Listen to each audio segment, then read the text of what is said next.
Hello, good afternoon, and welcome to today's edition of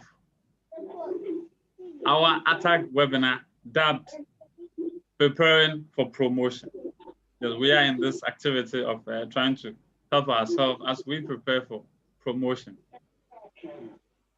Today, we're happy to have in our midst one of us, a teacher, and who doubles as a facilitator at different programs. He also teaches at the University of Education, Winneba, and today he's going to help us go through or remind ourselves of the teacher's code of conduct. So without my time, kindly join me introduce Mr. Daniel Adoba to take us through a code of conduct, so that after which, after the presentation, we discuss it and we make this very, interesting one. So, Honorable Adoba, please, you're welcome. The floor is yours. Thank you very much, Mr. President. Good afternoon to you all. Please maximize your voice a little bit. We're not hearing you. Okay. Can you hear me now? If you can make it, if you can increase the velocity. Hello. Can you hear me now? Can you hear me now, please? Yeah. Okay. So we are managing. Yeah, today we are continuing with our webinar series, and we are looking at the topic Teacher's Code of Conduct. Mr. Adoba, please, the audio is very faint. If you can. Wow. You are shaking the table. If you are finished, go into the. Hello? Is it clear now?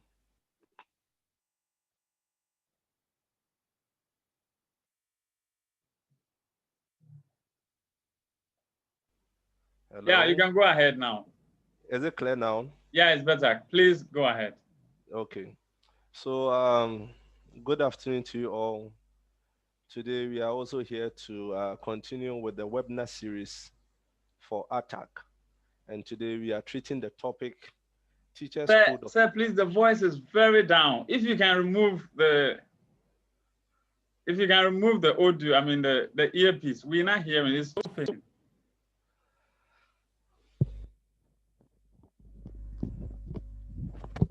Hello? Yeah. Is it clear? Is it clear? But you speak up. Speak up. Let's be loud a bit. Hello?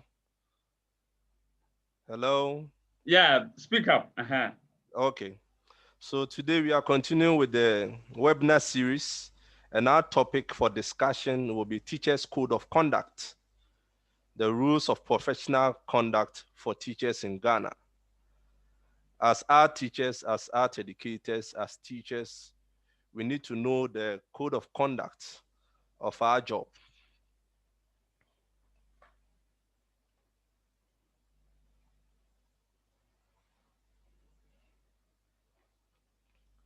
Sorry, I'm trying to move. Okay.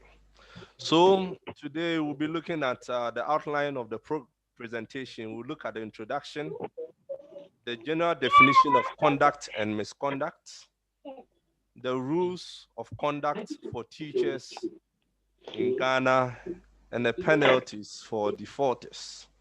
So that will be the outline for this presentation. Now the introduction. The role of Ghana Education Service is to provide exceptionally high standard of education to children in this country. And the Teachers Council is a professional standard body for teaching, and they are to promote and regulate the teaching profession, which includes establishing and promoting professional standard and supporting teachers' learning. So this code of professional conduct sets out the standards that teachers should adhere to at all stages in their career. It also describes the vision of what good teaching should look like. So the GAS is also committed to ensuring that the code of professional conduct for teachers is promoted and observed so as to maintain public trust and confidence in the teaching profession. So the responsibility is on us teachers to uphold and maintain the highest standard of competence, good behavior, and conducts. Now let's look at the purpose for which this code of conduct was drawn. It's to serve as a guide or a guiding compass as teachers seeks to steer an ethical and respectful course through their career in teaching and to uphold the honor and dignity of the teaching profession. It may be used by the education community and the wider public to inform their understanding and expectations of the teaching profession in Ghana. It is also an important legal standing and is used by the council as a reference point in exercising its investigation and disciplinary functions. You know, the United Nations Convention of the Rights of the Child, ratified in Ghana in 1990, and the Children's Act of 1998, which is the Act 560. You know, every child or children in Ghana have the right to education and should be free from being subjected to harmful and degrading punishment and any type of violence or exploitative labor that shall deny the child of his or her right to education. So every child has the right to be educated and should be free from what? Harmful and punishment in so doing. Right? So the role of the teacher is to educate. We all know the role of the teacher. We are supposed to educate. And the Code of Professional Conduct for Teacher captures the fundamental ethics that informs the work of teachers. The core value and professional standards that teachers subscribe to are expressed in terms that are accessible to educators and to all others with an interest in education. So since the education system is gradually reaching every home in the country, it is crucial that the teaching profession value the teaching profession's value system and professional standards are clear and readily understandable. So GES believes that the adoption of this code of professional conduct for teachers will enhance and deepen the confidence and trust that society places in teachers. So the following ethic values underpins the standard of teaching. So we have the knowledge, skills, competence, and conduct as set out in this code. So if you look at the right, you see respect, integrity, there should be care, and also the trust.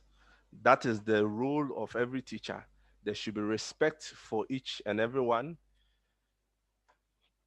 There should be respect for students. You have to care for your students. There should be integrity with the job that you are doing.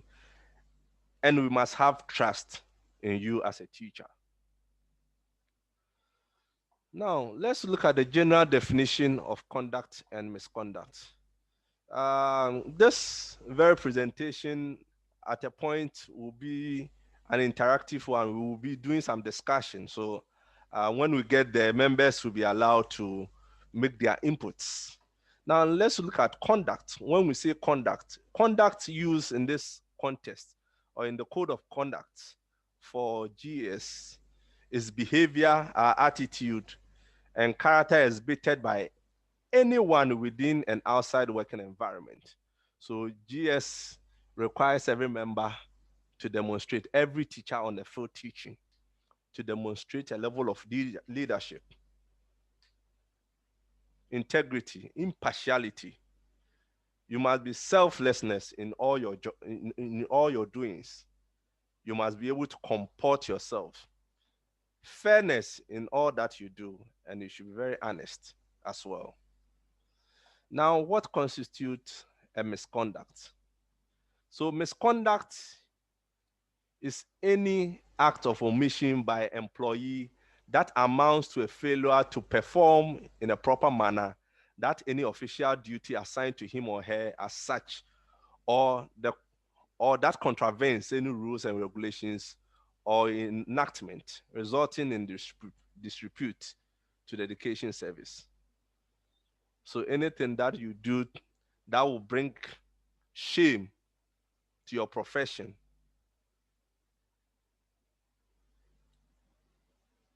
constitute what? A misconduct. So the code is classified into minor and major misconducts. Now we'll go through and see all of them. So these are the key points when we talk about the rules and conduct for teachers in Ghana. Everything has been captured here. We have 41 points. Now, if we are to start, we talk about the teaching notes.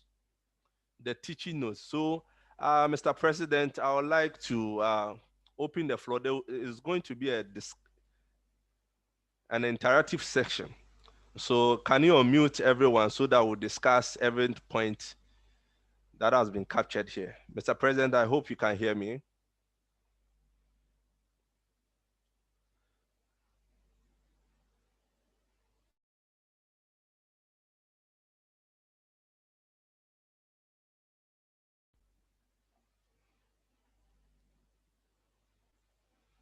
Hello?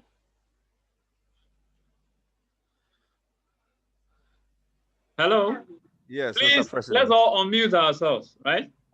Yes, unmute yourself. Yeah, unmute yourselves, and then let's get into the discussion section.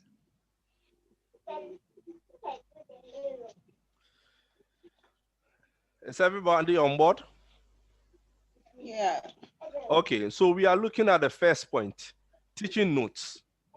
Teaching notes. So a teacher shall prepare relevant and adequate teaching notes for his or her work in advance. It shall be the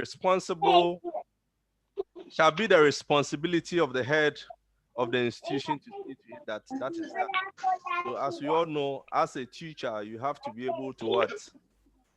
Prepare your notes. If you don't prepare your notes, how will you teach? Right, Dorinda? Yeah. Yeah, so that has been the norm, right? We all Yes. prepare our notes before we teach. Yes, please. So that is the first point on the code of conduct. We are supposed to what? Yeah. Prepare our notes before we teach. And that should be done in advance, right?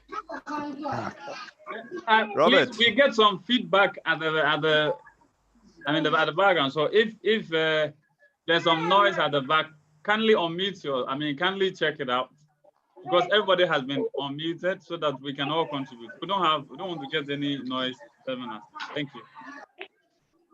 So Robert, Mr. Kogo is not hearing us. Okay. Yes. Namaru. Nave, can you hear us? Hello, Nave. Nave?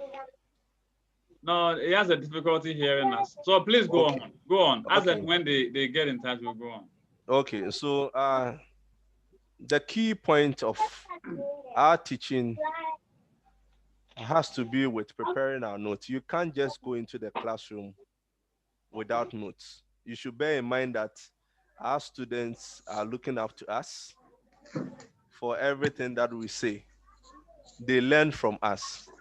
So you go to the classroom without notes, how are you going to teach? Yes, for you, you can just go out there and talk because you've been educated through the topic. You know much about the topic that you are really teaching your students. But you really have to what? Make notes in advance. And in some schools, it is the head of department who is supposed to make sure that members in his department make their notes, and then it's forwarded to the assistant heads to also look through. So that is the first point. Now, the second point is exercises. After giving notes, after teaching your students, you must be in a position to also give them exercises. So a teacher shall set adequate amount of written and practical exercises and give homeworks in all subjects that he or she teaches. A teacher shall mark and evaluate all written practical exercises promptly and carefully. And a teacher shall not make derogatory remarks in the exercise books of the child, right? So we are supposed to give exercises to our students. And in so doing, after giving them exercises and them presenting the exercises, you are supposed to mark them. You know, some teachers will give homeworks, exercises, and they will not mark them. As a teacher, you are supposed to what? Mark and evaluate all written or practical exercises that you give to your students, right? Charity. Hello, please go on. Please go on. Okay. Yeah. Okay, so let's go on. And after giving them exercises, when marking or evaluating, please, you are supposed not to make derogative remarks in their books. You see some teachers, they will mark the exercises of their students and write, foolish boy. Is that what I taught you? As teachers, we are supposed not to do that. Okay, so let's move on to the third point, which is working hours. Working hours. So a teacher shall report for duty regularly and punctually as determined by GES. So all teachers have to go to school regularly and they must be punctual. They shouldn't be late. That is the code of conduct by GES. Time for reporting for duty and closing shall be determined by GES. So GES will give us the time for reporting. We are supposed to report at school at this hour and close at this hour. And that is the duty of GES, right?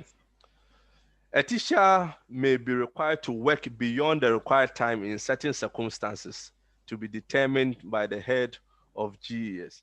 Most of the times we work for extra hours when school has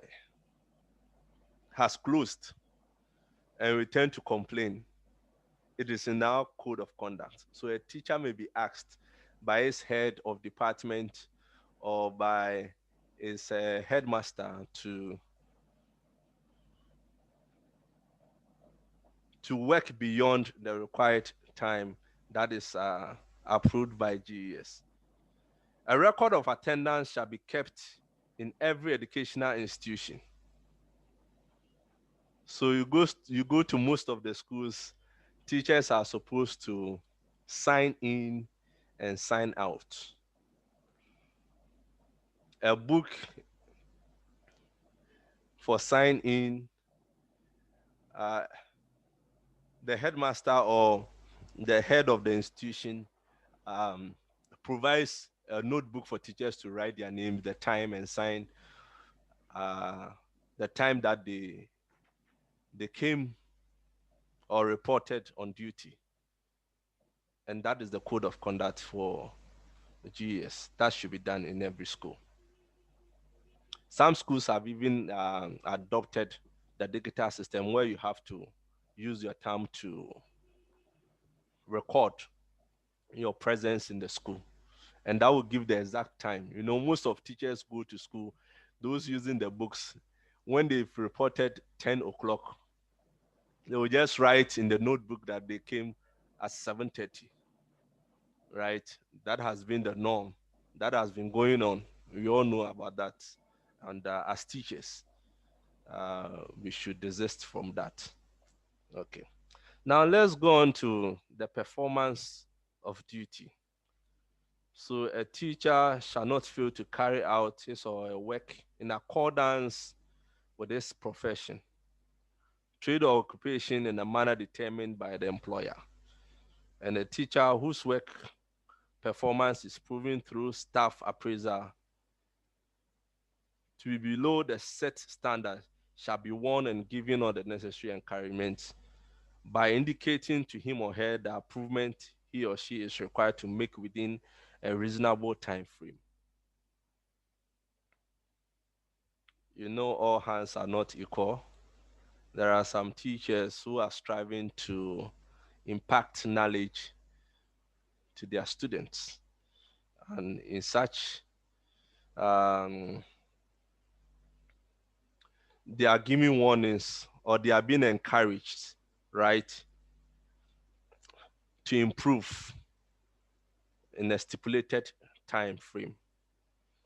And after 2 warnings of proving poor performance without improvement, the teacher shall be sanctioned. So we should be reading. You know, most of the times, teachers, sometimes we don't read wide. Once we know that, oh, this is the subject that I teach, this is what I was taught, we keep the very notes that we were taught 20 years, 30 years, and we try to teach our current students. You know, the world is moving, so teachers have to upgrade themselves. We have to be reading, right? We have to be reading. Mr. President, as I earlier indicated, this section is going to be an interactive section. So I don't want to be talking alone, right? So I also allow members to make their input, right? Okay. Okay. So members, let's go on to the 5th point, private activities during business hours. Can someone share his or her experience or talk about it? So kindly unmute yourself. If you want to say something, you can raise your hand. There are about 40 points raised that are regarding the code of conduct, and we want to get it as interactive as ever. And so look at the points raised there, and then your experiences on the field in the classroom, you share it with us, and then we put the code of conduct across in terms of, the 41 points relating to the code of conduct and enshrined in the documents of GS. So please Hello. raise your hand and let's talk. Yes. Hello. Yes, hello. Yeah. Yeah, I want to make a contribution to item 3, working hours, where attendance book is supposed to be signed when you arrive and then when you are departing. Okay. I happen to observe a case involving a staff member of mine. A co-tenant went and reported him that he was in the house at a particular time to rape his maid. And within that time, he was in school. And the time he left school he wrote it in the time book. That is what saved him from the police vengeance. If not, he would have been jailed for raping somebody. But the time book protected him because the time they were saying he came to the house, he was in school. That is how he was saved. Thank you. Okay, thank you. So that's the importance of time book. Yeah, as you have shared with us, sometimes it saves us from other things that we may be impersonated in. That's a great point. Yes, any other member? Any other person who wants to share? Dorinda, we are listening to you. I want to hear your voice. Yeah, I will also talk about the exercises. Okay. Yes, giving the students exercises. Yes, when I teach, make sure any day I teach, I give them exercise on the topic and then on the notes that I have given them as well. But with the homework, with the arts section, I normally love giving them the practicals there and then we all do it.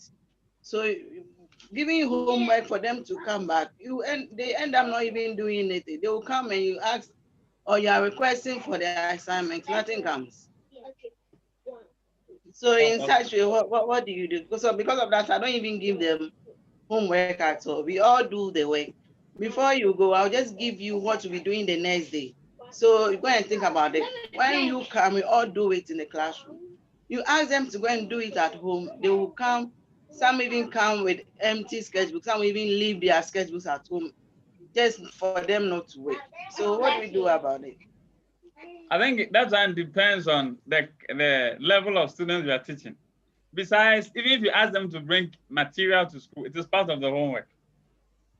If you ask them, go and look for this material or that material because we will be working with it, it is even part of preparing their minds, getting them ready for the start. So that you can even reward those who even brought it as a form of encouraging the others so that they will also do the same. Okay, thank you for your points. Okay. Any other contribution? Samuel Atali, please, can we hear you? Yes. Unmute yourself and let's hear you.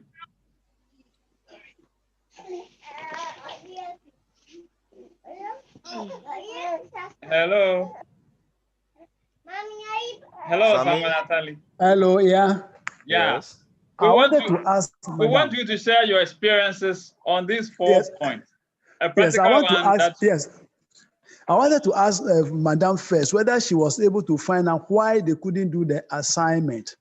And then also is that you see when the work is not properly understood by the children or the student, they find it very difficult to work on their own.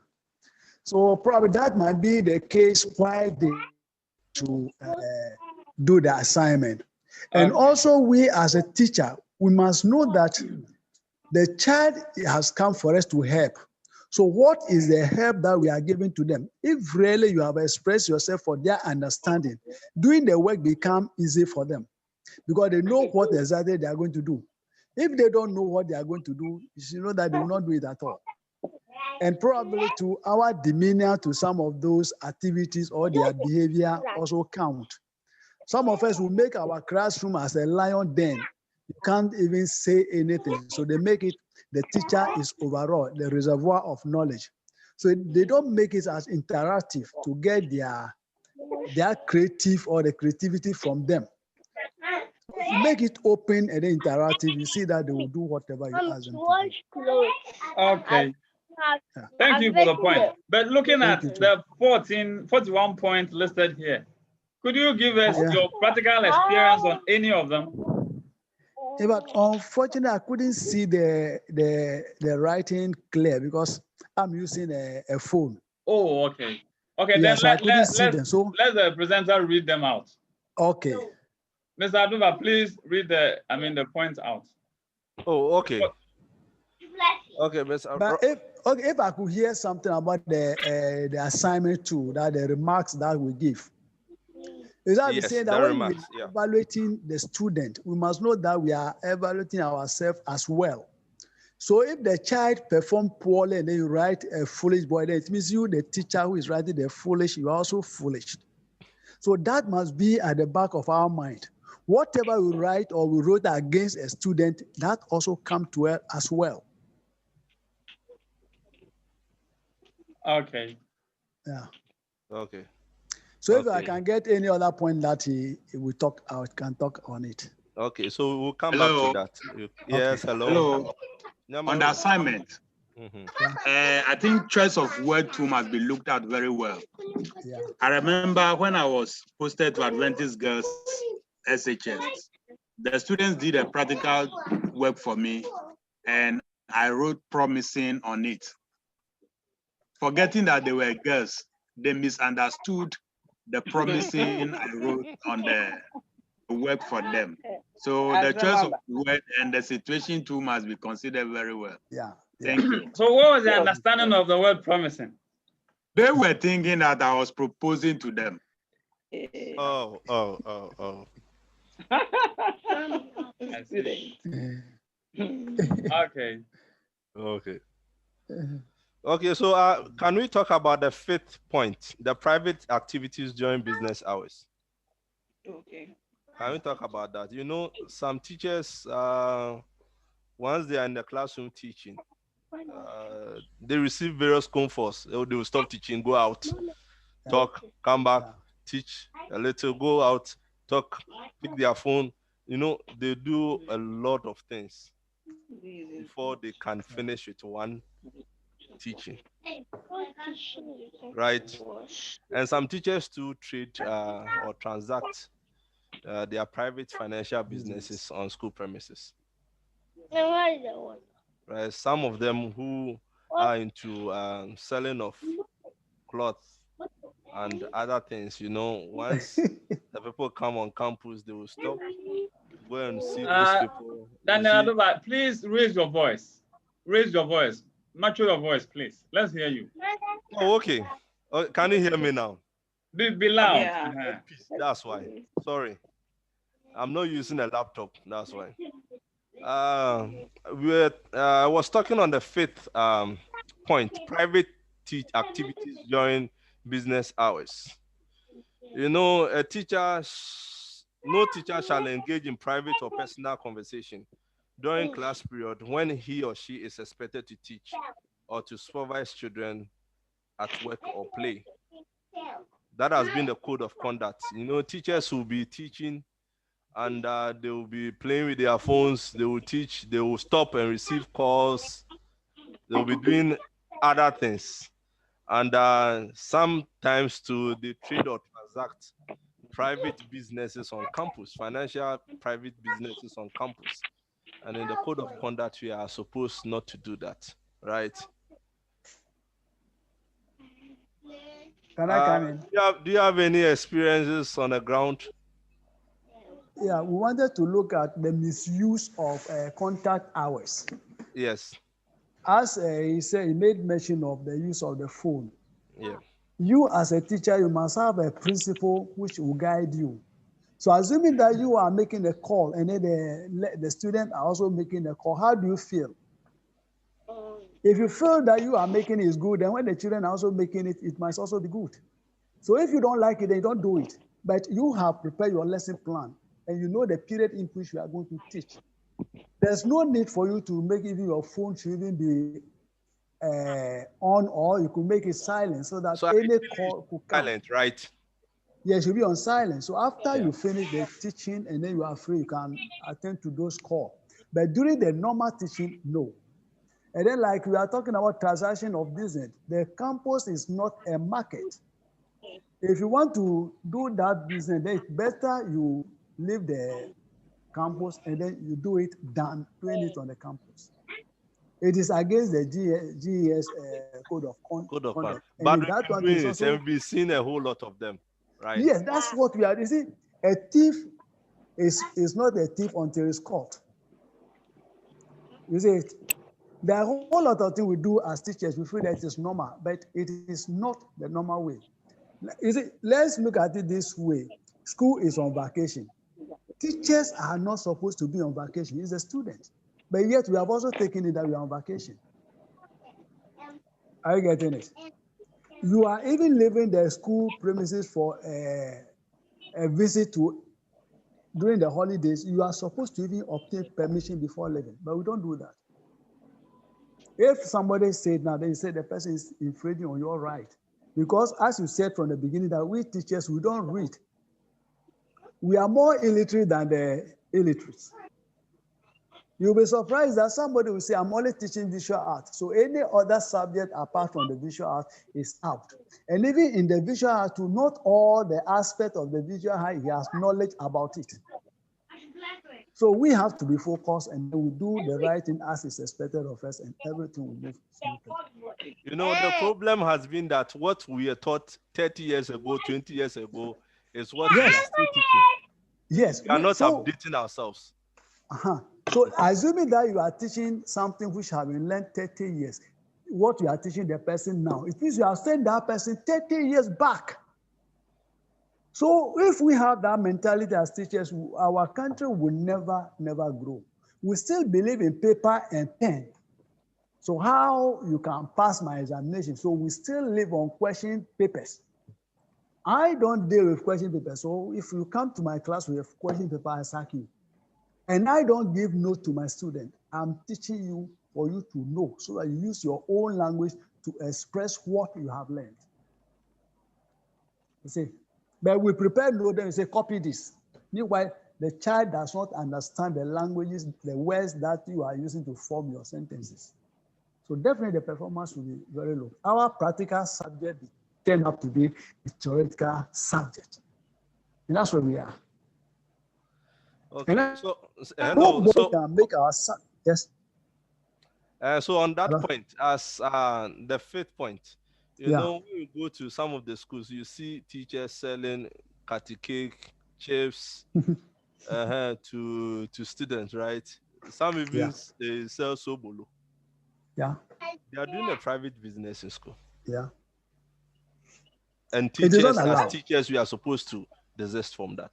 Yes, it's not allowed. As you earlier on indicated, a thief is not a thief until he's caught. Until he's caught. Yes. Okay. So let's go on to the sixth point, co-curricular activity. Co-curricular activity. So teachers shall take part in approved co-curricular activities in the institution in which they work. Yeah. And most of the times when we talk about co-curricular activities, we all gear our minds towards sports, right? Yeah. Yes. And any other thing apart from teaching in the classroom. Yeah. So we are supposed to engage ourselves. When it's inter-houses competition, you see only sports teachers around. Teachers will leave the whole thing to sports teachers to do it. And as teachers, we are supposed to be present. Yeah. And also help in that aspect, right? Yeah. Okay. Can we move on to any other point? Yeah, to add to that one, to see, we teachers, wherever our students are, we must be there. So but whatever activity. Not in the house. No, we are talking about the school environment. Okay. The school, even the house, we can still even go and help. Our teaching does not end in only the classroom. You can still meet students even on the roadside. You can still teach them. They ask you questions, you explain to them. They say, so if there's any planned activities on campus or the school have planned it and students are there, you as a teacher, you must be there. Yeah. You even be surprised that we, the art teachers, we are even more skilled in other fields, like drama, like the sports that you are talking about. I know a lot of art teachers who are even more into the sporting activities more than the art. Except that you yourself don't want to get yourself involved. And that's our behavior. We isolate ourselves and we want somebody to call us. You have to go there and then get involved in it. You go there, they tell that we are not needed. Then that one, you also have a case to present. Okay. Thanks so much for your input. Thank you. I think we have to move on. We have 41 points. Yeah. I don't know whether we can exhaust everything. Whatever way we reach and we are able to get the inputs and understanding is better, you know. So let's move on to the seventh point, which is improper use of children's labor. You know, this one, I remember when I was a kid, I was in class 2 or class 3. You know, the headmaster will go, would take the one of the classes to someone's farm to harvest corn, and we carry the corn to the person's home. So when I saw this point, I was really laughing because it's happening. It's happening in most of the schools. You see, children are used as labor force for teachers. They have to work and work and work, knowing that their parents have sent them to school to come and learn. We use these children as labor force. And as teachers, I think we have to stop all those things. Once we finish with this 41 point, we should be able to know the do's and don'ts that has to do with the code of conduct of teachers, right? Anyone to share his experience with improper use of children's labor? Well, let me add that back in primary school, we went to farm of our teachers, like you said, going to uproot cassava, harvest maize, rice, Carry water, fetch and water. sometimes carry water for maybe, but somebody is building somewhere, you will carry water for the person. I mean, the whole, and then sometimes stones and sand. Anytime you are coming to school, you have to bring stone and sand. And in most cases, these stones are not, if they are used for the school project, fine. But these stones are not being used for the school project. If for somebody else, and that's what happens. You know, that is what I experience. I can't say that since that's what I experienced, that is what is going on still. I need research to establish that. But that is what I experienced. And I'm sure this code of conduct was revised in 2008. Yes. I am sure based on the precedents that they revised it and put some of this major stuff. And it's so important. It will surprise you that it's still going on. Well, I don't have evidence. Yeah, it will surprise you. I'll also not say that it doesn't exist, but I need research evidence to substantiate. Evidence, yeah, right. Without evidence, we cannot base our facts on that. Yeah. Okay. Anyone to speak on that? Or let's move on. Now, number 8, protection of children from Tatcha and other degrading treatment. This has been a very big problem. You know, during our time in school, when we were young, we used to be beaten with a cane. Early morning mentor, you see math teachers beating us 2 times 2, 4. Right? That was what was going on. And if you get any answer wrong, you know what usually happens. Pew, pew, you just receive a cane. Right? So a physical harm afflicted on people or students in any form constitutes a gross violation of the child's right. Children have rights. So if you inflict any physical harm that will cause pain to any student, it's a gross violation to that particular child. So we are not supposed to use canes. If you want to punish a student, you are not supposed to use canes. You are not supposed to push the students. You are not supposed to slap the students, right? Students are not supposed to go and carry blocks, raise up their hands, as we usually do. You tell the students to kneel down for a very long time, inflicting pains on that student. And as teachers, our code of conduct desists us from doing that, right? Okay. Anyone to help us? Any experience from the floor? Now, any points on that one? Have you experienced any of this? You know, Mr. President, our time they were caning us. We were really receiving canes. Yamawero, can you hear us? Yes, Doc, I can hear you now. Yeah, so your view on that? I just joined by. I rather have a comment to make on 7. I don't know if I'm dragging the discussion backwards. Oh, don't worry. You can go back. Don't worry. I know. Yes, I just joined. I was having problems. Okay. Now, the point 7 talks about improper use of children's labor. Yeah. I know the emphasis is on improper. Yeah. But a situation whereby a basic school establishes a farm.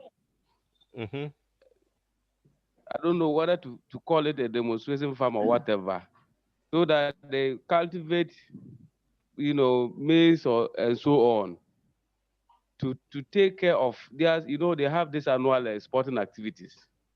So they cultivate, let's say 2 acres or 5 acres, and using the students as labor to work on the farm throughout the season. Does this constitute improper labor? Because the process, whatever they produce is used to take care of their feeding during sporting activities and so on. I don't know, does this constitute improper labor? Yeah, thank you. Let me say that this is not labor. I will refer to this as demonstration farms, right? I refer to this as demonstration farms because it is a platform where children or the students get hands-on activities relating to agriculture. And that one is better than punishing the student to go and weed. In this case, you are telling him that agriculture is a punishment. And so, if he engage in that, it means it's poor or something. But if this is a farm that they learn from it, agric is under science. It's part of science that we learn. Parts of plants, how to even take care of them, mulching, using organic fertilizers, how to treat them and how to even protect the plants, water them. So if they have this farm and they learn, even through that, some even go into agriculture and they see that it is not negative as it has been created in the minds of the children. So that one is not the labor. We're talking about labor where, the monies accrued from whatever activity they do, is for the purpose of, making money for the school or making money for somewhere else, but it doesn't help the student to learn. This one, as I did indicate, is for demonstration. I'll call it demonstration farms, which is in order. Yeah, in class 3, I remember we cultivated. We had a granite farm. That was in class 3. So at the end of the academic or the semester, or let me say the term, at the end of the term, you see that we'll go and harvest this granite farm, the granules, and they boil some of the granules and share to us as class members. Yes. And that is domestication. Domestication. Yes. Should I come in on that? Yeah, okay. Yeah, please, you can come in. You see, if the school has a farm, which means that it is documented. So I don't think that is going to be the improper use of student labor, because they are going to the benefit is coming to the student and then the school as a whole.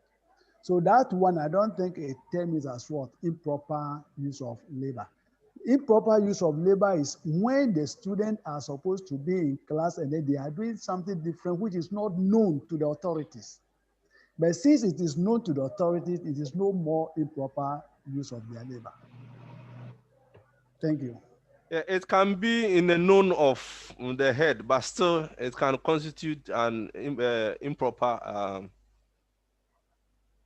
labor. Let me ask this question. Let me ask this question before we move on. Okay. Yeah. Let's say we have a farm, a school farm, demonstrational farm, right?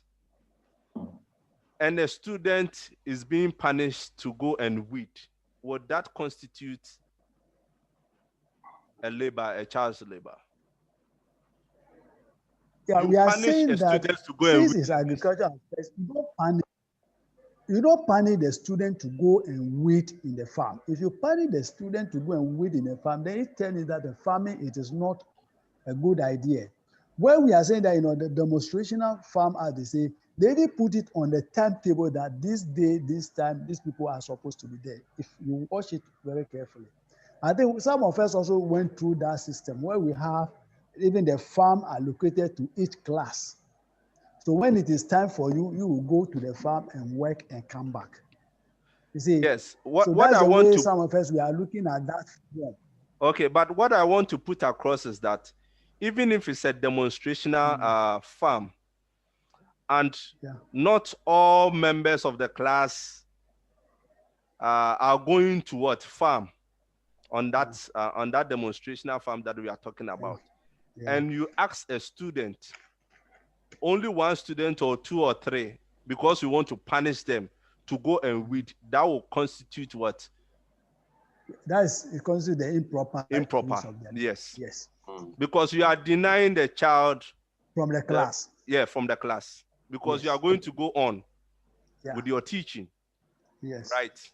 So that becomes an improper one. But if the whole class is engaged in the farming, then it's It's in the right direction, right? Yeah. I think we'll move on. Yeah. Okay, so we can move on. So we're talking about the 8th point. I think somebody was on board, right? The 8th point, talking about not using canes. Do you think not using canes in school is the best idea? African child. African child, yes, I'm asking. Not using canes in school, is it the best idea? No. Brenda, are you on board? Are you on the floor? Yeah. Yeah, okay. I said no. Do you have any reason to that? We have come to a state that we need not to cane them anymore. So what do? Because now the kids are becoming unbecoming. Let me put it that way, because you don't punish them. So it's like you go, you teach whatever they are doing, just leave them and then you teach and then you go your way. Which is not the right way, because we were not brought up that way. It was caning that has strengthened us and has really shaped us. We say, but now you are doing none of this. So what do we do to straighten them? You know, during the back in the days, you didn't like the idea of caning, right? But it was helping.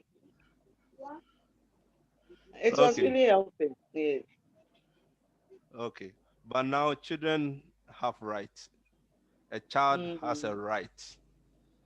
So inflicting a pain on a child is violating what? It's a gross violation to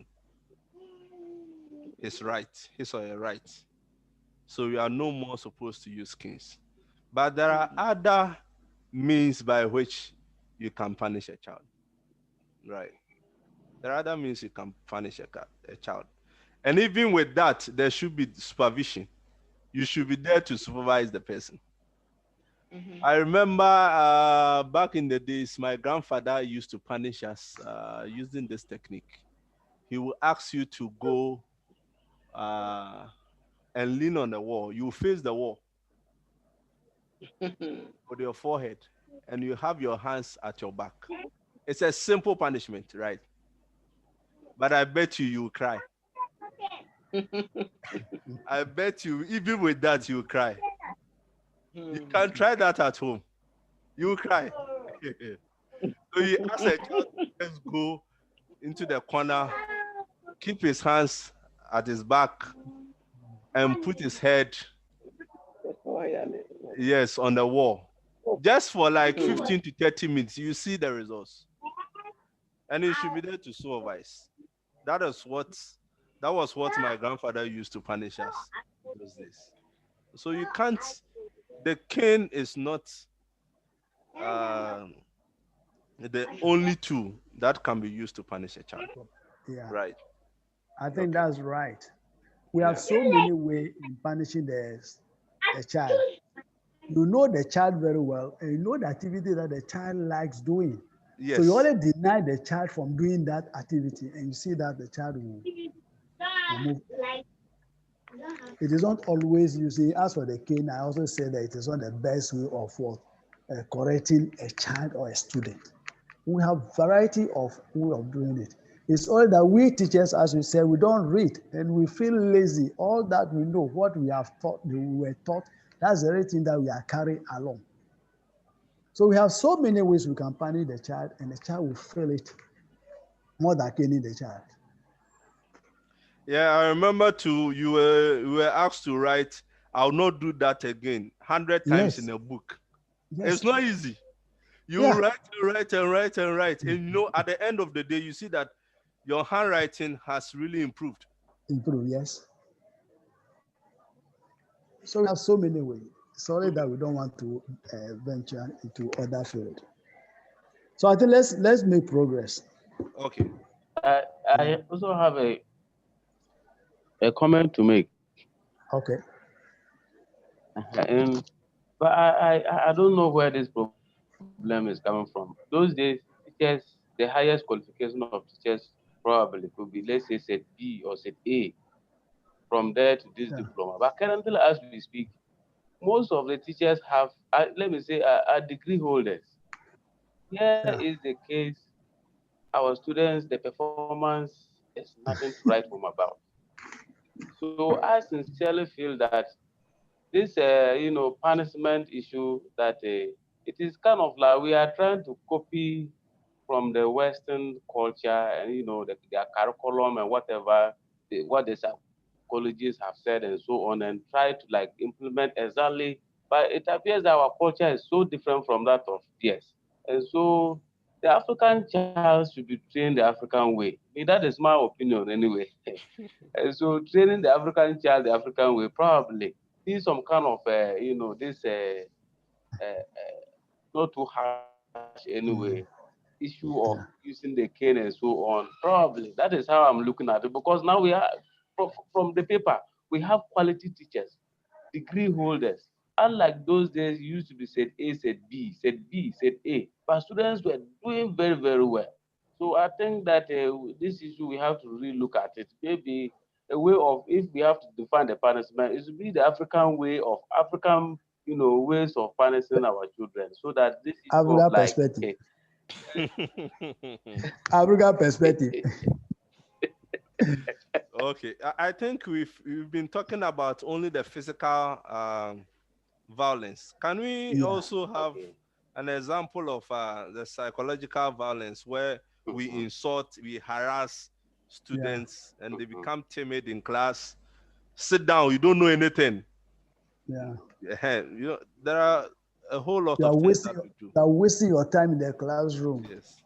It's better you sit in the house than coming to the class. Coming to school. Yes, so those are some of the statements which come from we professionals who claim to be professionals. Some of us feel that it's rather unfortunate. Like earlier speaker said about the qualification that we are using in the teaching. I have a little bit problem with those qualifications. People just want to get a certificate without doing the practical aspect of it. So you realize that we are only good on paper, but not in the practicals, which some of us feel that there's something to be done. I said I'm in the training college. Now we say there are colleges of what? Education. A student will come, will be asking of past questions. And I told them, as a teacher, you don't rely on past questions. Go to the library and make a research and get your information on the topic. Anyhow the question is asked, you'll be able to answer it. But most of them, some of our colleagues go to the class, discuss past questions for them, and they are gone. So they are past question certificate holders. But not people having the knowledge. I'm telling you, there are certain things now, if you ask teachers now, you ask petty things, and they'll tell you that they are not aware. Even the code of ethics now, you are talking, code of conduct that you are talking about. You get teachers on the foot who are teaching, who are not even aware that we have something called code of ethics. As I'm saying, President, you take it as a research and then ask them. And then you'll be surprised to see that people holding degree and then masters and some of these things, they are not bothered about it. Some only think of how to make their money, and that's all. And now we're saying that it is not money, money is not the end of everything. That enrichment will have not died. See, in a teaching profession, if you are taking that profession, you are able to know everything about it and then move on. Okay. Hello, Mr. Atali. Yes, sir. Your voice is very low now. We are struggling to hear you. It went down. I'm saying that there are some teachers now, when you ask them what is code of ethics now, they cannot tell you. Hello? Yeah, that's true. Yeah, that's true. Yeah, they will not be able to know. So I'm saying that as a president, if you like, you take it as a research question and then ask some of them now. They will tell you they have not even laid hand on it. They have not even seen it. Some will say they have not even heard it. But when you join some of these teachers association, the teachers don't get involved in those activities of their association that they belongs to. They think that only the executive, like how we are talking about the ASAG now, when we are talking about only the executive, we feel that they are the people. But all of us, we have to make it to be great. Yeah, okay. Anyway, I haven't registered, I haven't paid my dues, but I'm looking at the modality which I can pay. I try other networks, not coming. So we'll get in touch with you before Yeah. after this, Okay. webinar. Okay. But I'll entreat the presenter because Yeah. this is very, very important. I'll Yes. entreat the presenter to go through all the 41 points. Then Yes. he will invite all, our points on any of them. Then we go. So Okay, we can just hit on them. Yeah, but before we go on with that, let's exhaust that point 8 before we can go on, right? Yeah. Now we are all talking about physical violence. Yes. We also have the psychological violence, right? Yeah. Where you insult, you tease a student, and the students will feel so shy to come to your class. And as teachers, we are not supposed to even sack latecomers. We've been doing that. A student comes late and you sack him, go out, don't come to my class again. A student is absent in one of your class, the next class that he attends, you sack the person. We are not supposed to do that. That is written boldly in the code of conduct that we have. We are not supposed to do that. And sometimes too, we use the physical challenge students, our physical challenge students, we tease them with that. Right? Here will 9 be. We make all these comments, and that is a violation to the students' rights, right? Yeah. And we can also talk about the sexual violence. Mm-hmm. As for that one, I know if we are supposed to talk about that one, it will take a very, it will take all our time, right? It is a topic on its own. It's a serious topic. It's a serious topic. So as teachers, we should desist from all these things. Now, let me go through the rest of the points, and we'll pick them one after the presenter. Talk about. Yes. Hello. If I go find out why some are in red and why some are in black. Earlier on, I know that this thing is it's a lot. So I wanted us to at least tackle the red ones. Then at another time, we'll tackle the rest in black. The network. Yes.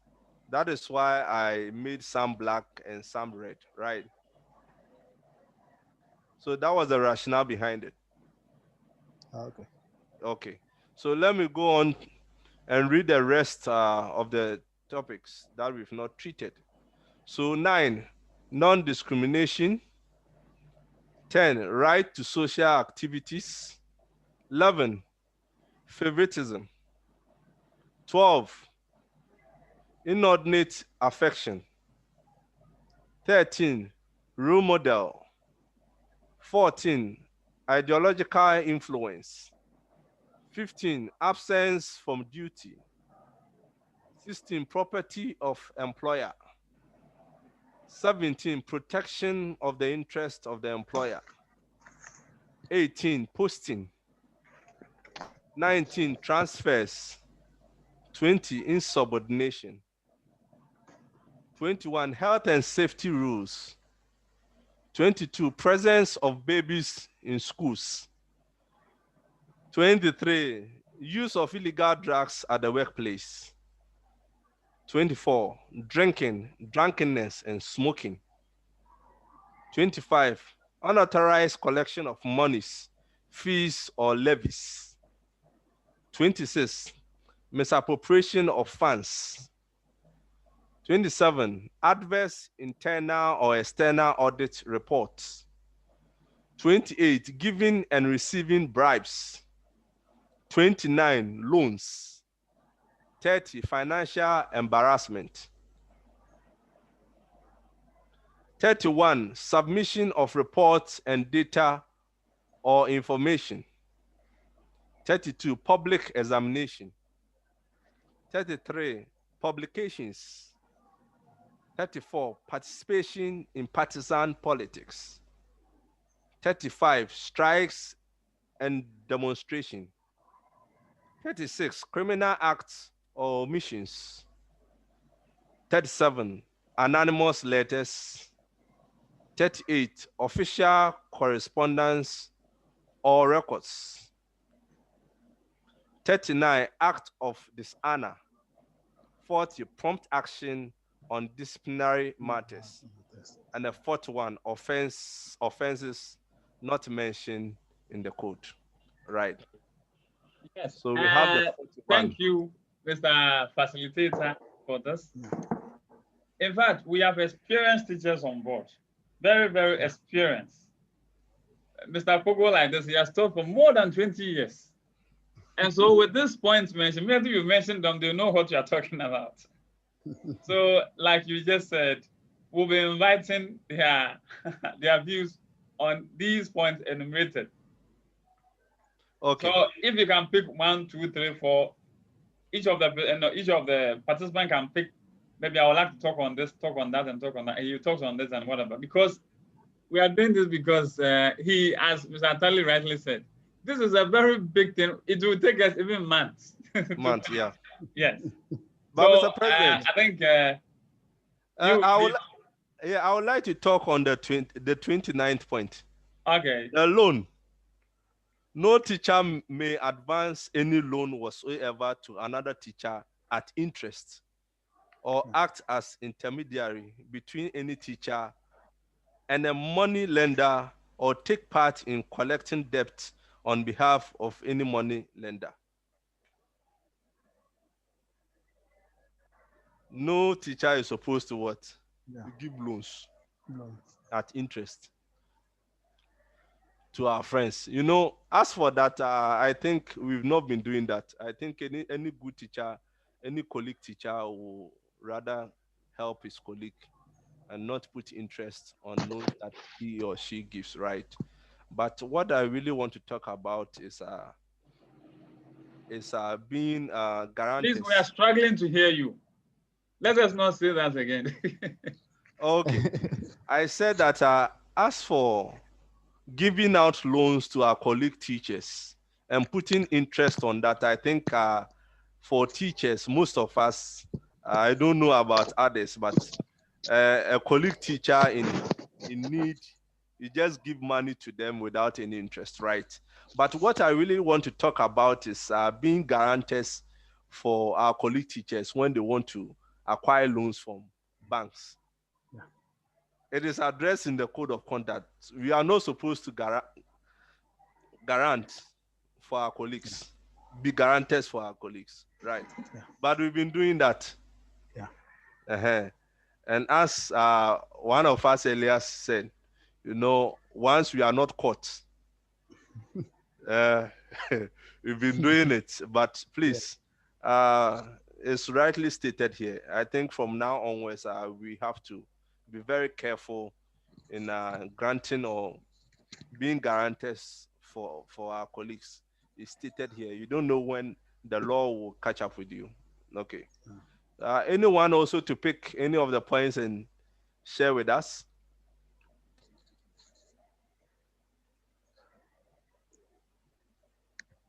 Hello. We have a lot of points listed here. Can anyone pick one of them and share with us his thoughts?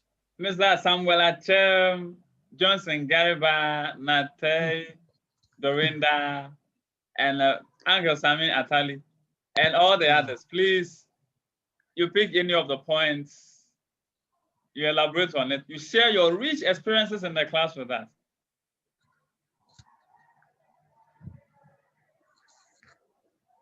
Dorinda. I will talk on the political activities of teachers. You see, as a teacher, you are meeting different type of people with different political background. So you need not to be identified with any of them.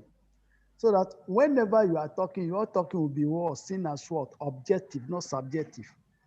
But if you are associating yourself with the political parties, anytime you are talking, they will only look at you because you are not in their party. They will not pay attention to what you are saying. Or after you finish talking, they will rubbish all that you have said, even though it is their good. In Ghana, you know how our political atmosphere is now. You say something objective and they will look at you because you are not in this party, that's why you are saying that. So as a teacher, it is not good to associate yourself with any of them openly. You have your party to vote for, yes, but don't let people know that this is a party that you belong to. Okay. Okay, thank you. And then let me add a little bit to the political activity. Yeah. Yeah. In terms of political activity, the code of conduct makes it clear that you have the right to file as a parliamentary candidate or as a presidential candidate. But to do that, you need to write to the director. You have to ask permission at least 3 clear months prior to the election that I am standing on this party's, ticket as a parliamentary candidate, or I'm standing for this, or as an independent candidate. You have to write. You have to vacate your post. You have to write to them, give them so that they will give you permission before you can do that. So the code of conduct makes it clear as to what to do in terms of if you have any political ambition of standing to be voted for or whatever. Okay. But in case you didn't win, in case you didn't win, you come back to the classroom. Of course, you come back to the classroom. And you come and so now you are being identified as a political man, not as a teacher. Yeah. The code of conduct, the 30-page code of conduct is not against that. Yes, it's not against. But it's not against that you stand or whatever. It is not against. But if you don't win, you come back. But if you go to point 14, that is ideological influence. It makes it clear that you are not to impose or in other ways suggest or whatever to your learners. Yeah. Your political whatever. Some teachers go to class and then they'll be talking about the political parties. You student, you get up and you'll be voting for the so and so ABC party. Yeah. And how can we develop? And this. Any topic, you are prepared for a lesson. You are going to teach a particular lesson. You put the lesson aside, and what you are talking is politics. Yeah. We saw a video on WhatsApp, and when the children correct this, and they'll say, 2 more for this, and 7 more for that, and whatever. This is against. Look at point 14, ideological influence. It is against that. Even your religion, you don't go and say, "Hey, me, I'm a Muslim. We are better." No, you don't do that. Because the learners who have come are coming from different backgrounds. They come from different religious backgrounds or whatever. And so they may have a particular whatever. When you do that, psychologically, you are causing something to them. And so you see what you see, President. Please go on. What we see the point 13, which is role model. You see that all that the others lie on that. So since you are a role model, the student is looking at you as his savior or his mentor. Okay. So anything that you do, that's what the child would like to copy. You never heard a student saying that my father said this, but they will say that my teacher said this. So it means that as a teacher, you have a very powerful weapon at hand. But because we haven't identified that, everything that goes on, we only follow. So if you have your own understanding of political situations, then there are certain things nobody will ask you that don't go there. But your belief will tell you that it is not the best. Even if you are going to handle issue concerning that, you will do it, and then everybody will understand that what you are saying is clear. But in any case, you have a party which you vote for. Are you getting it? Okay. And let's go in. Yes, sir. Yes, hello. Yeah, I want to talk on Article 26 and then where is it? Demonstration 35. Okay. 26 and 35. Good evening. There is this incident in my former school. I happened to be in the primary school, and then the headmaster was in the JHS. And he will make us go out to go and read for people and then take money as an internally generated fund. When we met at one staff meeting, he should account for the money. He couldn't account for even one person. All he was saying is that they will be there, they will call them on radio, you come for meeting, what and what not. So I revolted against him. made the primary school dependent from the GHS, because the primary was a Catholic school and then the GHS was a public school. And when I revolted, the officers from the office came. They came and then went through the issue and they said, I am right, but two elephants cannot be in the same school. So they would like to transfer me once I'm the same junior. Now I said, no, if I'm right, then they shouldn't transfer me. They should rather transfer the headmaster. This became an argument. We fought over it for years. Then they went to the Reverend Father.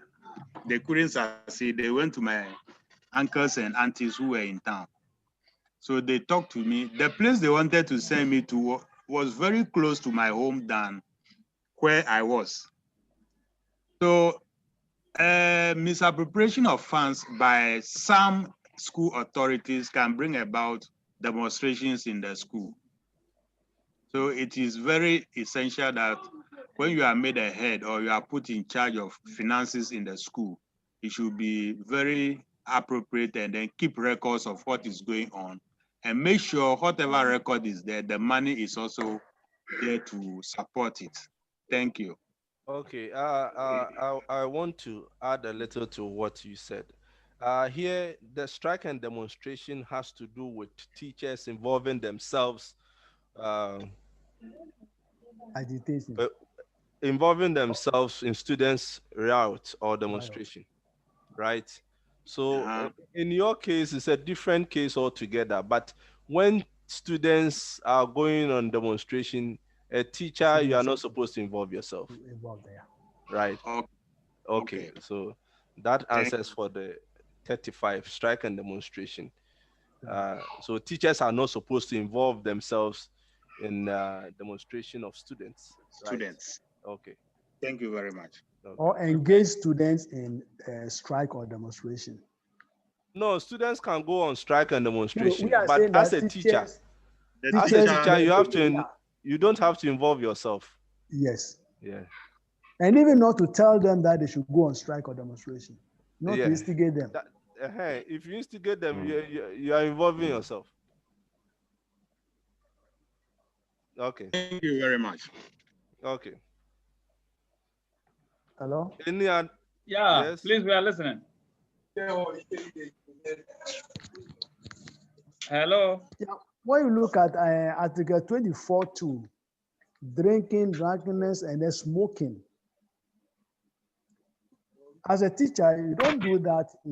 You can do it in your house, in a secret place, but not openly as people to see. When you are going to work, you don't do it, or you don't do it at work site. In fact, Honorable Atali, Article 24 is very serious. Yes. It's very, very serious. Yes. Permit me to go to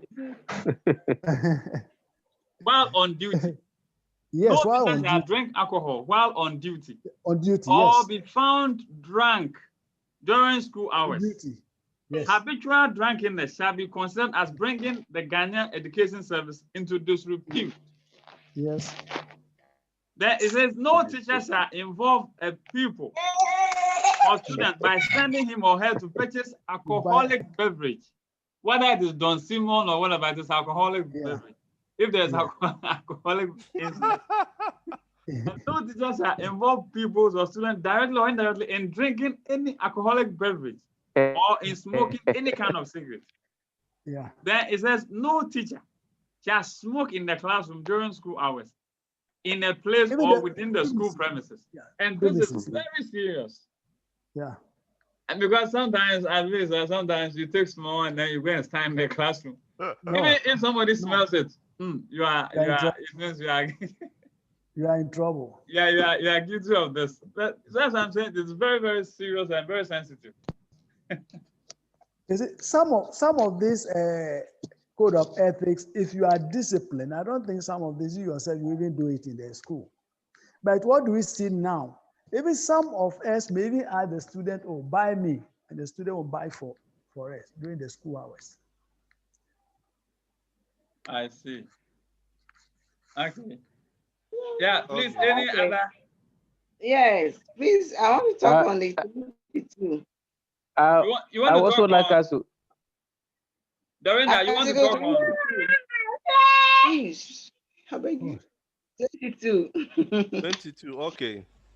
So it says presence of babies in school. Yeah. Hello? Yeah. Yeah, please, we are listening to you. Can you ask our kids to mute themselves? Ask the kids to mute themselves. And that's the topic. The presence of babies on the webinar. Yes. And that's the topic.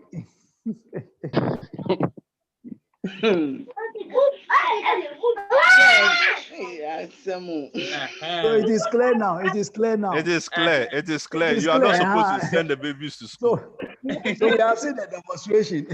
Hello? Yes, it's true. We are seeing the demonstration. Fine. Yes. But now let's look at now with the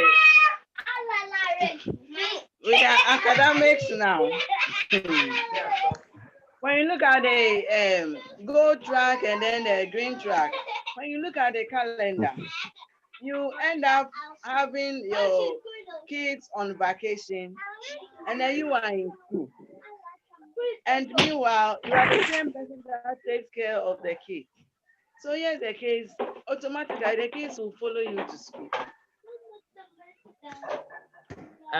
Dorinda, for Yeah. let me finish you with what is in the code regarding the 22. It says, except where permission is granted for a teacher's baby to be brought to school, no teacher shall bring babies or children under school-going age to school. No pupil or student shall be used as a babysitter. The baby shall not be placed at a location where his or her noise or cry may interfere with teaching and learning. Okay. Right? So the Yes. years is not saying don't take baby to school at all. Okay. No, school age, and then they have a limit. That's why when you give it, they give you, let's say, 3 months or something leave, so that you can even look for somebody to take care. In fact, we help you guys to make the babies. So we cannot put the baby somewhere. But all they are doing, who is laughing at me? All they are doing is that the presence of the baby will not interfere with the learning activities and will not be a distractor to the learning. That is the, I mean, the essence of this particular article. Okay. But Honorable Pogo, you wanted to say something? Nyamawero, you wanted to say something? Yes. I also want us to look at point 25. Okay. Unauthorized collection of monies, fees, or levies. I think this one, if we look at the system now at the basic school, Ghana is practicing the FQ, a free compulsory universal basic education. And so for that matter, it's supposed to be free. Teachers are not supposed to take, charge the students. And so if you are a headmaster or a teacher who charges unapproved fees, it will be in contravention with this particular rule. And if you also look at the senior high school level, with the introduction of free SHS, I think a number of headmasters have lost their jobs because of they have been reported to have charged or collected money, unapproved fees, and so on from this thing. But I actually have an issue with this particular one. You see, we are art educators, and so we this particular rule sometimes kind of like it becomes a hiccup when you have to actually procure teaching and learning materials at the secondary school level, because students are not allowed to go out all the time. So it's supposed to be through SZ and so on. And so if they need, and here is the case, our school, we don't have enough, the consumables, the art consumables are not usually provided by government. So you have students who are supposed to procure these consumables, such as sketch pads and so on, poster colors and so on. And so as a teacher and art teacher, you may be compelled to assist, because you have to help collect monies from them, go to town and procure these consumables for them. now that we have this rule saying that we are not supposed, a student can actually probably, or it could be frame up to be like you are collecting unauthorized, monies. I don't know how this is. We are going to address it as art teachers. Thank you. Okay. Hello. Yes. Hello. Hello. We can hear you. Yeah. Actually, I want to add to what or comment on what Namawaron said. I think the regional office are recently providing materials, acrylics, sheets of papers, and other things to schools who are offering visual arts to use it for their practicals. So maybe his school can follow up and see whether they can also have access to that those materials. But I would like to talk on the Article 15, absence from duty. As teachers, we are always on duty. The nature of our work, we have to be on duty always when it's time for school. Therefore, we shouldn't think the activities of the school are meant for few people. Normally, the school puts some few teachers on duty to help state affairs of the school for a week, and that is just to help each and every teacher who may be on duty to learn about managerial and administrative skills to help him improve upon him or herself in terms of management. Therefore, that thing gives us a chance or opportunity to leave every work on those few teachers, but rather they will lead and all of us will follow. We have to ensure that our duties being performed and performed to help direct and correct the students to achieve the goals on which they are being entrusted into our hands. So I think that's what I also say about. I would also say about the absence from duties. No teacher should absent himself from duty since that's the work we are doing. We have been given that work to do, and you can't say you are leaving the work for somebody or someone else to do it for you. So always you must be punctual and regular at the school to discharge your duties as a teacher. Thank you. Okay. And let me also add something little to what he said. And even if you want to absent yourself or take leave from school, you have to ask permission from the head of your institution. Wherever you are going, if you want to move out of the school, you have to take permission, one, from your head of institution before you can go on that, before you can go out. And also, if you are sick, you are supposed to ask permission from your head of institution.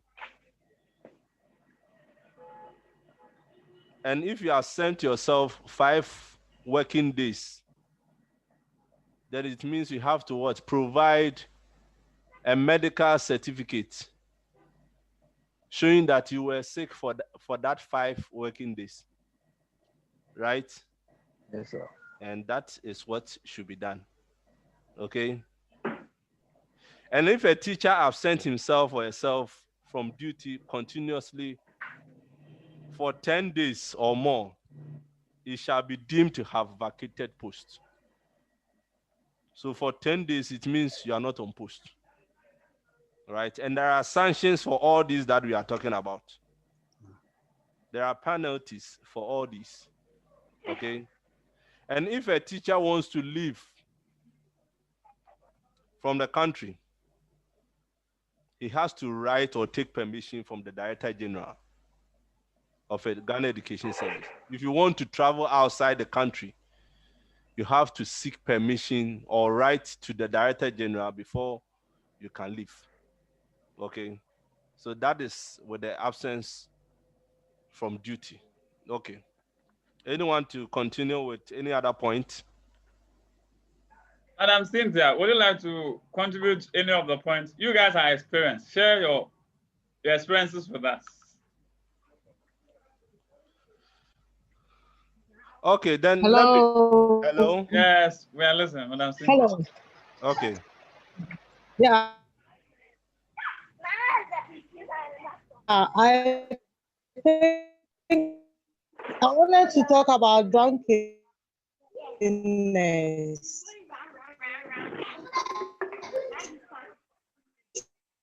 Some people, Madam Cynthia, your network is not. Some teachers drink and go to school. So we can. Wow. Hello. Yeah, your network is Hello. not. It's not very clear to us at all. The network is not favoring us. Yeah. Oh.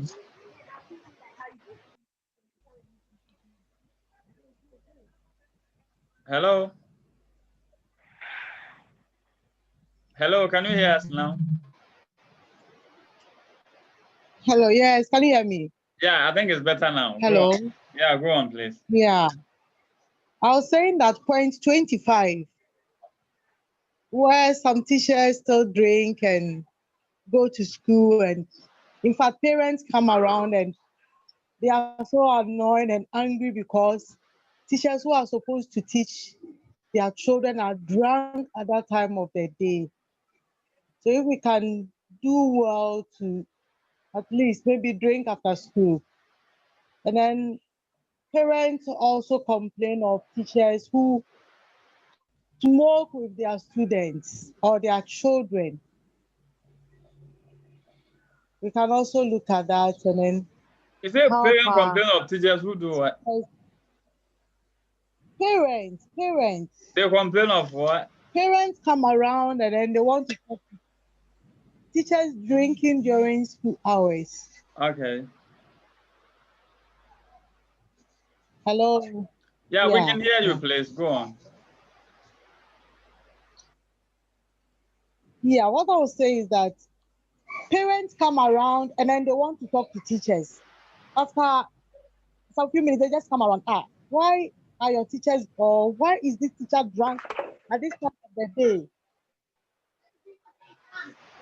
Okay. Hello. Yeah, okay. we have heard you. We have heard you, madam. Okay. Okay. Okay now. Cynthia, are you done with your submission? Okay. Can we also talk about examination?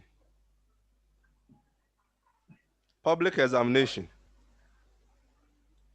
Right? As a teacher acting as an invigilator, you are not supposed to offer any assistance to candidates, whether it's an internal exams, writing end of term exams, or whether it's a BC or WASI. You are not supposed to give assistance to any candidate, right? And also, you are not supposed to leak questions. Teachers will set questions, call their favorite ones, and leak questions to them, right? As teachers, we are supposed to desist from that.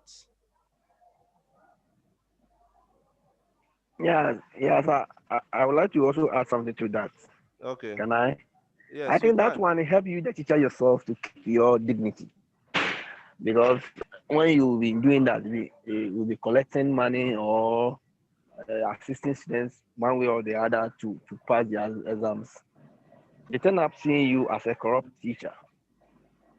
Therefore, you have to desist from doing that, because it will never help you to uphold your dignity or your image. Rather, it will tarnish your image and your dignity. So I think we should desist from that. Nobody should even have it in mind or try to practice that at any point in time. It's not good at all. Yeah, whether you are collecting money or not, I think it's a bad habit that teachers have to desist from, because you think that you are not collecting money and you are doing a favor to a student, But at the end, it's not a good thing. It's not a good thing. Okay. Yeah, when it happens, you are tarnishing your image.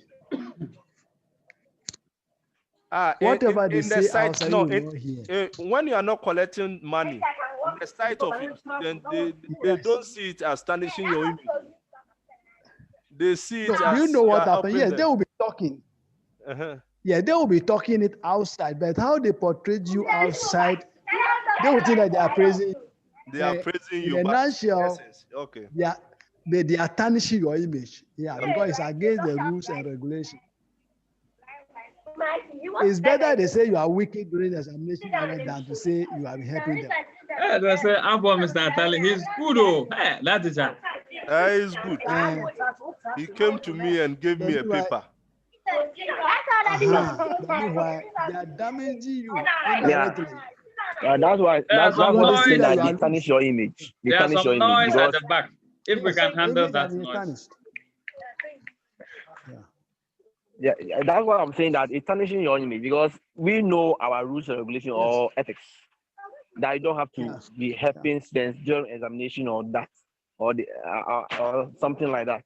So if you go on helping them and they go on or they go outside praising you, if any professional teacher or your colleague hear of it, that means they are tarnishing your image.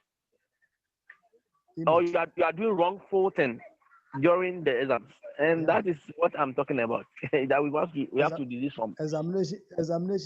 It's one of the examination more practices. Yeah. Okay. I also have a brief comment to make on that. The public examination. There are some instances where teachers leak examination questions to students without knowing. Now, there was a teacher who was very free with some students also. So the students used to enter his room and so on. And so it happened that the man has set the questions, the end of term questions, and kept them somewhere. But because the students have been entering his room, it's like he didn't actually he didn't keep them well.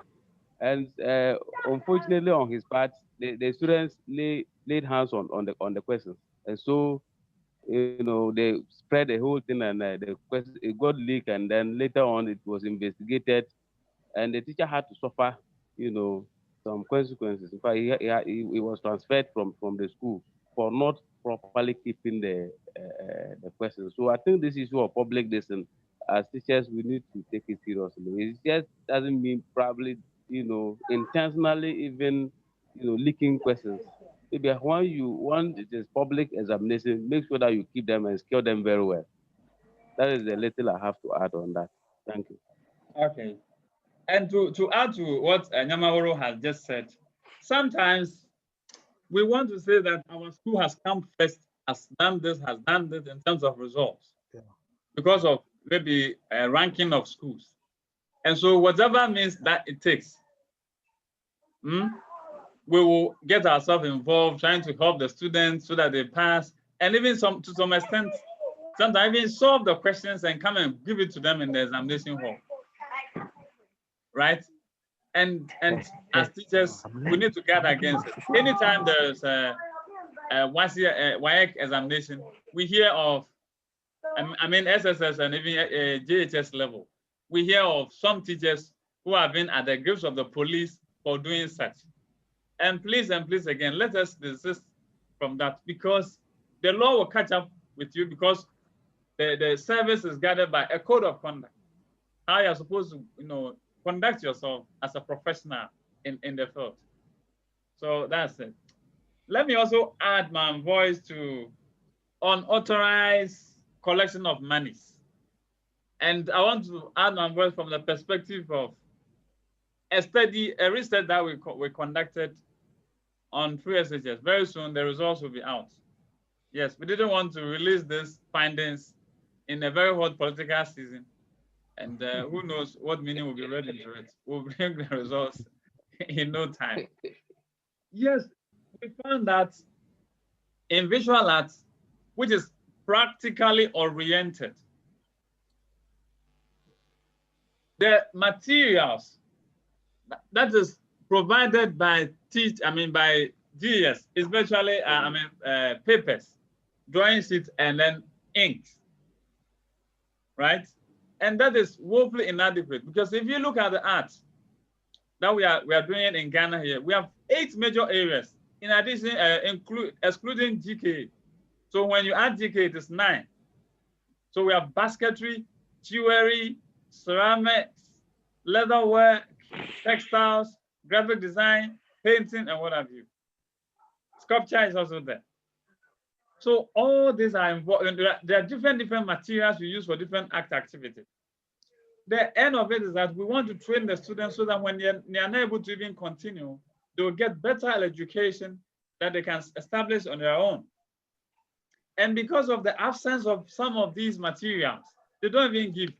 The only thing they give is the paper and the whatever, which is fundamental. Acrylic piece. Yes, acrylic piece. That is it. If you give this and then you say you are giving the student materials, and so no teacher should collect collect money from the students. In one way or the other, you are not helping to improve teaching, quality teaching of art. It retards progressive teaching of art. And so the students will not get what they are supposed to get. So at the end of the day, they'll just be reading, and then they have no practical experiences. And so I wanted, in that study, it came out that some teachers, because of this code of conduct, don't go to the student to ask for money, but they call on the Parent Teachers Association and tell them that this is the situation. These are the practicals that we do. Government has provided some papers, whatever. And so now the ball is in your court. It's left with us to support your student. These are the materials we need. Procure them for your students or for your children or what. Let them bring it, whatever. So in this case, the teachers don't get themselves directly in touch with the money. Parents go and procure this and give it to the students to bring to school, and they engage in their activities. I'm not talking of, we say schools in grade A. I'm talking of schools that are grade A, B, C, D. High schools. We selected schools that are A, B, C, D, and then we look at the practices that they engage in terms of how they help to solve the problem of materials for practicals. And that is what we found, that they appeal to a PTA so that the individual parents will buy. And trust me, not all parents buy for their students. And so those students learn in abstract, right? So when we say quality teaching, it is not a one-man affair. The teacher has a role to play. The government has a role to play. GS has a role to play, as well as the learner has a role to play. So it is when all these actors play their role very well that we get quality teachers. So if we place the challenge of learners not performing at this time to teachers, then it means we are not being honest. We have to look at all the factors that contribute to quality teaching. One of the participants made a comment that at the time, at some time ago, we had only set 8 teachers who are teaching or who are handling affairs, but the students were passing. Now, before we can make that conclusion, we need to look at how many people were schooling at the time. Were the resources provided to them, right? What was the commitment of parents? And what are some of the conditions of service at the time? Now, when we are able to establish this, then we'll be able to make very, interesting, points or deductions from that.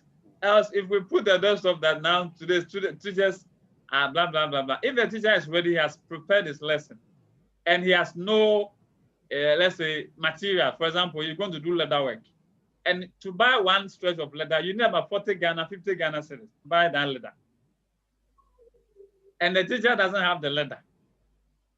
And the student equally don't have the leather. What will they be using? Paper to do it. And what kind of practical skills will they be impacting? And so I am talking about this in relation to unauthorized collection of monies. In as much as you are not supposed to collect money, there are some ways you can appeal to parents through the heads of the school when they come for PTA meeting. Let them list the things they need for the student to take home. They buy it and then they bring it and then you do it. Don't engage yourself in collecting monies from the student or you going to buy and selling to the student. This is dangerous. Once they get you, you may lose your job. And we will not like that situation that you lose your job. We need you all so that together we can build a stronger society. I think I'll end here so that other participants can also contribute to all the other points. Thank you.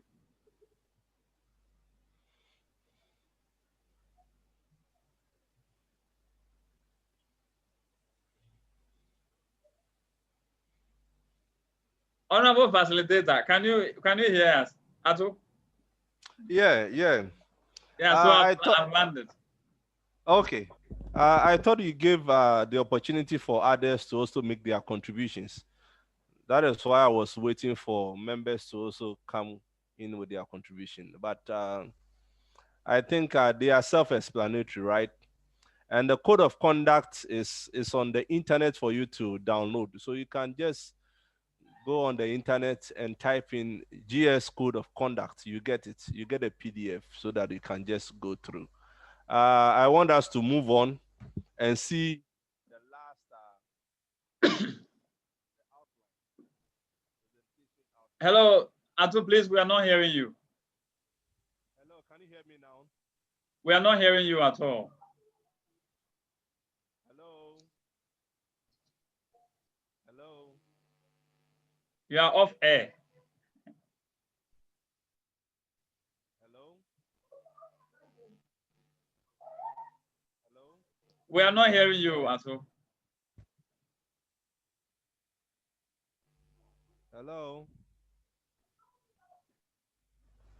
Can Hello? you hear me? Yeah, we can hear you now. Go on. Okay, I said these points are self-explanatory, right? And if you want to really go into the code of conduct, it's available on the internet. Just type in GS code of conduct. Ato, we're not hearing you. I think it's with the network. We're not hearing you. Hello? Hello? Hello? The voice is very, very faint. Hello? Hello? Yes, we can. Yeah, you are live now. Okay. Is it clear now? Yeah, we can go ahead. Okay. So I was saying that these points are clear.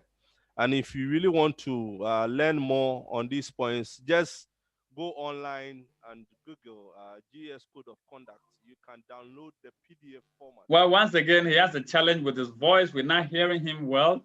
And I'm sure he's appealing to us to get online to download GS Code of Conduct. In fact, it's a 30-page document. As teachers, as Atali rightly said, if we should conduct a study, we'll find out that many do not even know what is in the code of conduct. So it's not just for the matter of our salaries. We also need to get a code that guides our profession, this noble profession, right? It's so exciting to see that you have trained somebody and he's up there doing better. And that is whatever. In fact, we are in this world because we are there for others. And teachers, we are here to serve and serve others. Service to mankind is service to God. So we thank you so much. But before we take leave of you, I would just like to hammer on publications. If you look at the onset of this webinar, we have been engaging people who are in the teaching service. Some of them are retired, others are in the university and whatever. Somebody will ask, why are you not bringing teachers who are in the service? There's something about it in the code of conduct. We can only bring somebody in the service when the person has written to the director that is going to talk about policy relating to education, educational policies. And you see, so it takes that channel. So let me read that one on publications. The point 3 says, where a member gives a lecture which is related to matters of policy of the Ghana Education Service, the Director General or his or her representative shall be consulted and his or her prior approval obtained through the officer's head of department. So it means that we can only bring somebody in the service with the understanding that the person will write to Director General to give him approval, right? But we are very, very happy about the interesting point you have shared with us regarding the code of conduct. As I said, this is recorded and we're going to upload it on our YouTube channel. Feel free to share it with other members, not necessarily our teachers. Share it so that together we make our profession better.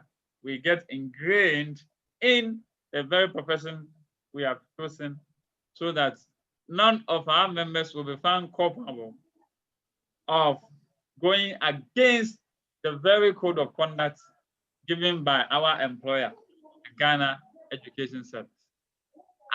Ato, can you hear us now? Hello, I can hear you.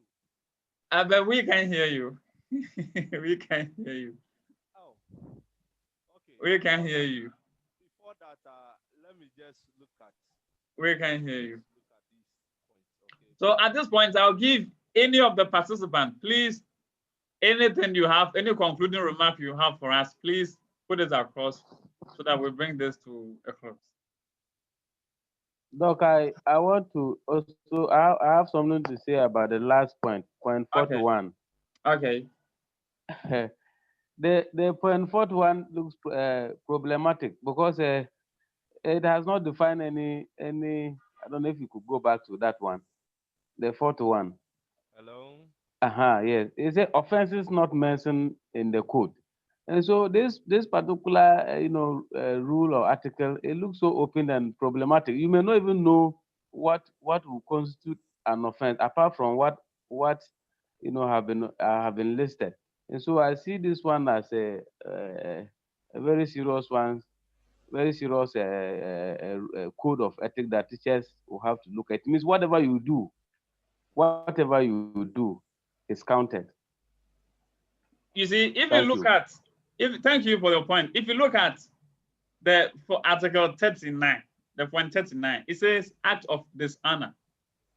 And then the I says, no teacher shall involve himself or herself in any act that is likely to bring the teaching profession into disrepute.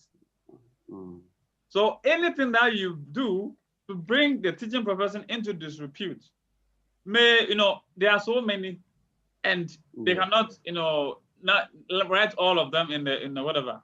So it may be inferred, But now let's look at the second point. It said, it shall therefore be the responsibility of every teacher to preserve the dignity and honor of his profession, and also maintain his or her own dignity, honor, and integrity.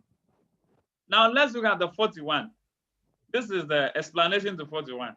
It says, any act of misconduct by teachers not expressly mentioned in this code or in any regulation operating within the Ghana Education Service shall be reported to the Director General through the appropriate channel, and the Director General shall refer the case to the appropriate disciplinary committee to deal with it. Right? So in cases where it is not found in this directly, a special committee will be set up, and then the director will give them oversight to look at your case, and then whatever. Now let's look at the issue of one teacher who was reported as having affair with a student, which became what we call the kitchen stew. Right? That case was handed to a particular committee to deal with it. Right? And when it comes to this sexual thing, the code of conduct makes it so clear that whether the students agreed or did not agree, it is against the GS code of conduct. This is so serious that we need to look at. Whether the child is 20 or 30 years in your class, and whether she agreed or disagreed, right? Don't say whether you, in most cases you say, oh, but she agreed that we should go and she came herself. If she came herself or if he came himself, it is against, once you are caught, like Mr. Tali said, if you are not caught, you are safe. Once, they get a hint of it, you are guilty, right, of this code. At that level that you are teaching, at the senior high, I mean, these are for teachers, both senior and junior high schools, and even basic schools. And this is for a Ghana Education Service Code of Conduct. I don't know of that of the universities, but the universities have their own code of conduct. And I think it boils down on the same thing. And because we are not dealing with that one today, we will not hammer on that one. But let's look at these issues. Now, Nave, are you clear with the 41? Yes, I'm okay, sir. Okay. Please, any other comments from our distinguished participants, teachers with lots of experiences on the field to share with us? Mr. Kogo, do you have anything to leave us with?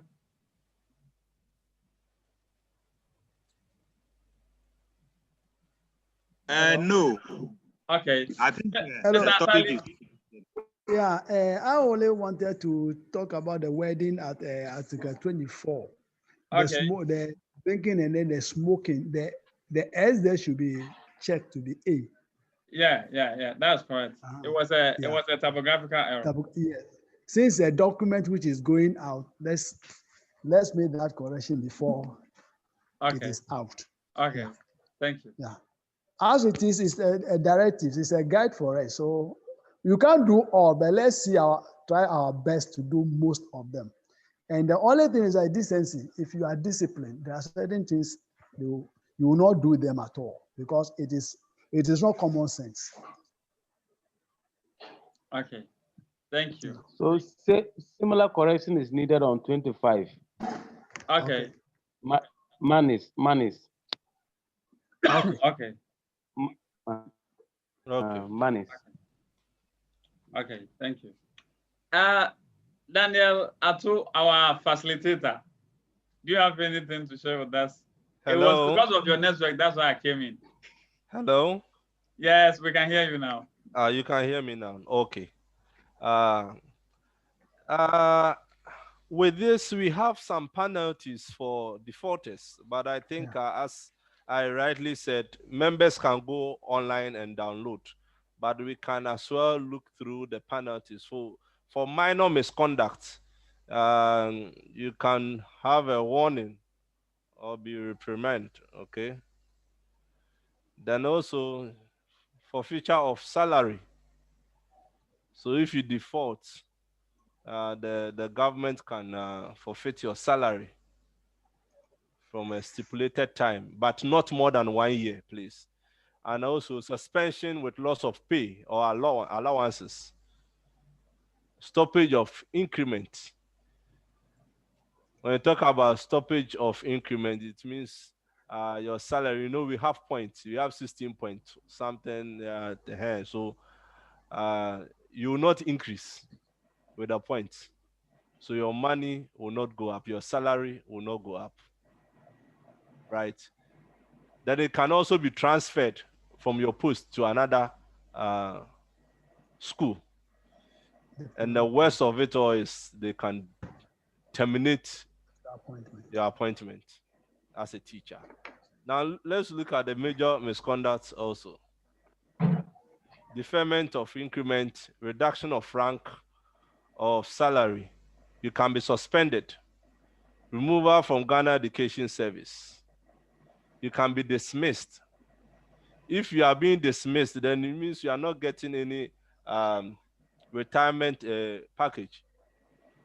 You go home without anything. Then you can also termination of appointment, withdrawal of teachers' license certificates. Now teachers are being given certificates, so they can withdraw the licensure certificates. Okay, So I think that will be all for today, Mr. President. Thank you so much for coming. As teachers, I hope that we will take all these 41 points into consideration and try as much as possible to live to the best of our abilities and also help the standard of Ghana education to go ahead. Thank you very much, Mr. President. Yeah, thank you so much. My dear participants, thank you for joining us in this webinar, and may God bless us all. Let me also add that we are continuing this webinar, God willing, on Thursday. If there's any other issue, we will let you know, but Thursday, we will continue with this. In fact, it continues up to February, first week of February, then we end it. So thank you so much.